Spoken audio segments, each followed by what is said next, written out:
Daily Bible word தமிழுக்கு அன்புடன் வரவேற்கிறோம். இன்று ஜூலை 11, 2025. பேசுபவர் நீங்கள் அல்ல, மாறாக உங்கள் தந்தையின் ஆவியாரே. மத்தேயு எழுதிய தூய நற்செய்தியிலிருந்து வாசகம். அதிகாரம் 10. இறை வார்த்தைகள் 16 முதல் 23 வரை. அக்காலத்தில் இயேசு தம் திருத்தூதர்களை நோக்கி கூறியது: இதோ, ஓநாய்களிடையே ஆடுகளை அனுப்புவதைப் போல நான் உங்களை அனுப்புகிறேன். எனவே பாம்புகளைப் போல முன்மதி உடையவர்களாயும் புறாக்களைப் போல கபடு அற்றவர்களாகவும் இருங்கள். எச்சரிக்கையாக இருங்கள். ஏனெனில் மனிதர்கள் உங்களை யூத சங்கங்களிடம் ஒப்புவிப்பார்கள். தங்கள் தொழுகை கூடங்களில் உங்களை சாட்டையால் அடிப்பார்கள். என் பொருட்டு ஆளுநர்களிடமும் அரசர்களிடமும் உங்களை இழுத்துச் செல்வார்கள். இவ்வாறு யூதர்கள் முன்னும் பிற இனத்தவர் முன்னும் சான்று பகர்வீர்கள். இப்படி அவர்கள் உங்களை ஒப்புவிக்கும் பொழுது என்ன பேசுவது, எப்படி பேசுவது என நீங்கள் கவலைப்பட வேண்டாம்.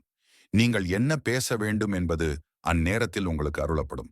ஏனெனில் பேசுபவர் நீங்கள் அல்ல, மாறாக உங்கள் தந்தையின் ஆவியாரே உங்கள் வழியாய் பேசுவார்.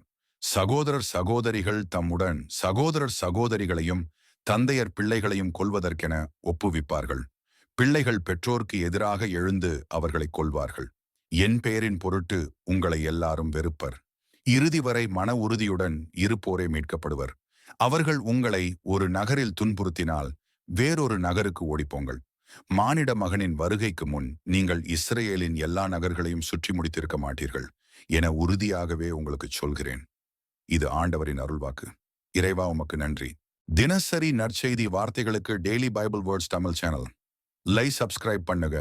இந்த வீடியோவை லைக் செய்யவும், ஆமேன் என்ற வார்த்தையை பதிவு செய்யவும் மற்றும் உங்கள் நண்பர்கள் மற்றும் குடும்பத்தினருடன் பகிர்ந்து கொள்ளுங்கள். கடவுள் உங்களை ஆசீர்வதிப்பாராக.